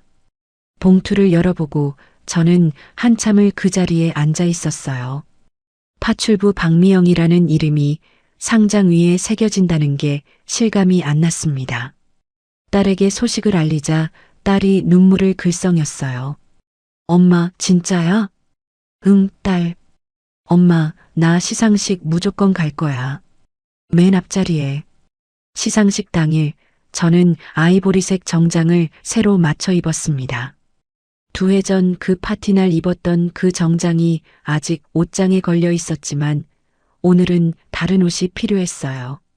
그 옷은 갑옷이었고 오늘은 축제였으니까요. 시상식장에 도착하니 객석 맨 앞줄에 딸이 앉아 있었습니다. 옆에 한 여사님, 강 여사님, 최순옥 씨가 나란히 앉아 있었어요. 4사람이 저를 향해 손을 흔들었습니다. 무대에 오르기 직전 사회자가 제 이름을 호명했어요. 올해의 시민상 수상자 박미영님이십니다. 저는 무대 계단을 한 걸음씩 밟아 올라갔습니다. 20년 동안 남의 집 계단을 오르내리며 살아온 두 다리가 오늘은 무대 계단을 오르고 있었어요. 이상하게도 다리가 하나도 떨리지 않았습니다. 상장을 받아든 순간 저는 마이크 앞에 섰어요. 제 이름은 박미영입니다. 객석에서 박수가 쏟아졌습니다. 20년 넘게 남의 집 마룻바닥을 닦으며 살아왔어요. 저는 상장을 두 손에 꼭 쥐었어요. 저는 오늘 이 상을 받으러 나온 게 아니라 이 상을 받을 자격이 있는 사람이라는 걸 저 스스로한테 증명하러 나왔어요. 객석에서 누군가가 짧게 흐느끼는 소리가 들려왔습니다. 이 상은 저 혼자 받는 게 아니에요. 저는 객석 맨 앞줄을 바라봤어요. 제 옆에 서준 사람들, 그리고 지금도 어딘가에서 소리 없이 참고 있는 다른 며느리들, 그 며느리들, 엄마들, 가분들 모두가 오늘 이 자리에 함께 서 있다고 생각해요. 박수가 다시 크게 쏟아졌습니다. 딸이 맨 앞줄에서 손뼉을 치며 눈물을 흘리고 있었어요. 한 여사님이 딸의 등을 두드려주고 있었습니다. 강 여사님과 최순옥 씨도 함께 손뼉을 치고 있었어요. 시상식이 끝난 밤, 저는 딸이 마련해준 새 아파트로 돌아왔습니다. 거실 창가에 서서 저는 서울의 야경을 오래도록 바라봤어요. 20년 동안 반지하 창문 위로 올려다보기만 했던 그 야경이 오늘은 제 눈높이에서 반짝이고 있었습니다. 딸이 옆에 다가와 제 어깨에 머리를 기댔어요. 엄마, 나 있잖아. 응, 딸. 엄마가 얼굴 공개하고 나서 회사 사람들이 나 알아보는 사람이 몇 명 있어. 그래서 처음엔 좀 그랬는데 지금은 오히려 좋아. 왜? 엄마 딸이라는 게 부끄럽지 않아서, 자랑스러워서 저는 딸의 머리를 오래도록 쓰다듬어 줬어요. 엄마도 우리 딸이 자랑스러워.